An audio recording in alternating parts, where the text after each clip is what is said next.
राधे राधे, जय श्री कृष्णा, जय जय श्री राधे। श्रीमद् भागवत महापुराण 12वें स्कंद का चौथा अध्याय। सुखदेव जी महाराज बोले, हे राजा परीक्षित, तुम प्रलय और कल्प के बारे में जानते हो? कल्प और प्रलय क्या होती हैं? ब्रह्मा जी का एक दिन एक कल्प होता है और एक कल्प में 14 मनु होती हैं। और उस एक दिन के बाद फिर एक ब्रह्मा जी की रात्रि आती है, वो भी एक कल्प के समान है। उस रात्रि में प्रलय हो जाती है, उसी को प्रलय कहती हैं। पूरी पृथ्वी जलमग्न हो जाती है, ब्रह्मा जी शयन कर जाती हैं और भगवान विष्णु क्षीर सागर में शयन कर जाती हैं। उसके बाद एक कल्प तक यानी एक रात तक प्रलय बनी रहती है। उसके बाद फिर ब्रह्मा जी का सुबह सवेरा होता है, फिर षष्ठी की रचना होती है, फिर एक कल्प तक फिर दिन बना रहता है, षष्ठी बनी रहती है। इसी प्रकार एक क्रम चलता रहता है। जब 100 कल्प यानी 100 बार प्रलय होने के बाद फिर प्रलय होती है, तो जी एक कल्प के बाद जो प्रलय हुई इसको क्या कहते हैं? नैमित्तिक प्रलय।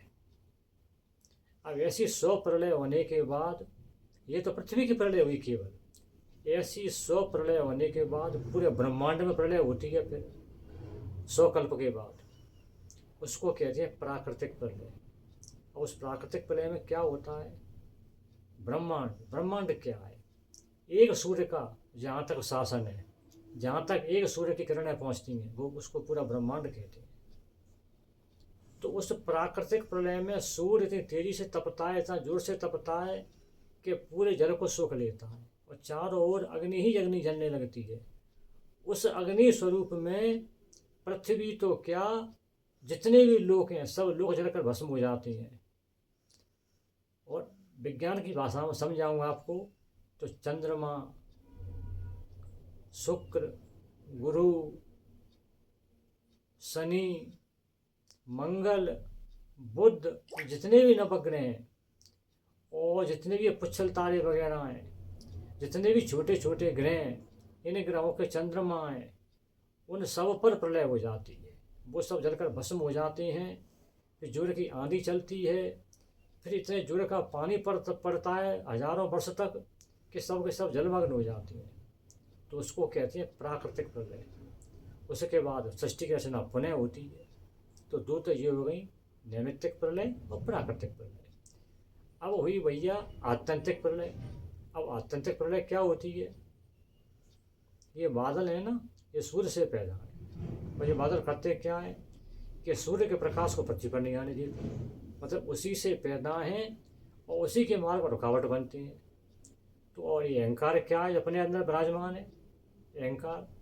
अहंकार भगवान की माया है, ये ब्रह्म से पैदा है अहंकार, भगवान से पैदा है अहंकार, तो भगवान को मिलने नहीं देता है।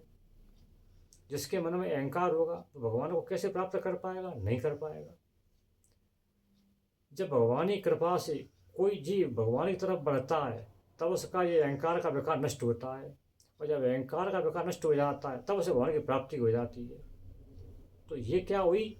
जब अहंकार का विनाश हो गया, अहंकार नष्ट हो गया भगवान की कृपा से, ये हुई आत्यंतिक प्रलय। जहाँ अहंकार समाप्त, वह आत्यंतिक प्रलय हो गई।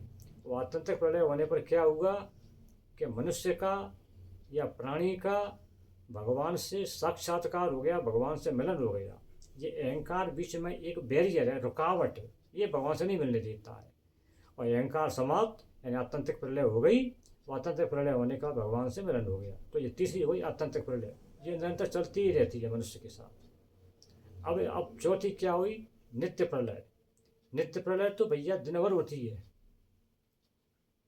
नित्य प्रलय क्या होती है? दिन में रात में जीव 100 बार मरता है और 100 बार जन्मता है। हम तुम दिन में कई बार मरते हैं, कई बार जन्मते हैं। ये मरना जीना क्या है? वैसे मरण नहीं होता है, वैसे तो जिंदगी बने घूम रही हैं आराम से, भगवान की तरफ चल दिए, नाम जप किया, गिरिराज जी पे गए, वृंदावन धाम गए, करे धाम पर गए, काशी गए, हरिद्वार गए, नाम जप किया, भगवान की पूजा की, तो अपना जन्म हो गया।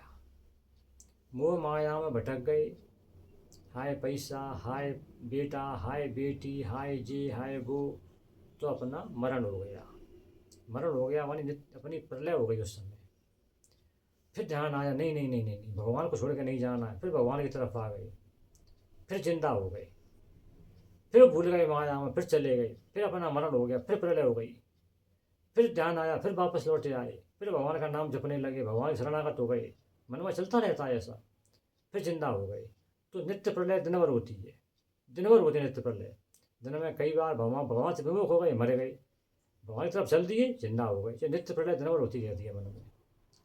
तो 4 प्रलय हो गई, नैमित्तिक प्रलय, प्राकृतिक प्रलय, आत्यंतिक प्रलय, नित्य प्रलय। तो राजा परीक्षित, ये भगवान की प्रेरणा थी, श्रीमद् भागवत महापुराण जो मैंने तुमको सुना दिया। मुझे सुनाया मेरे पूर्वजों ने, मैंने आपको सुना दिया। और सूत जी महाराज और लोगों को सुनाएंगे।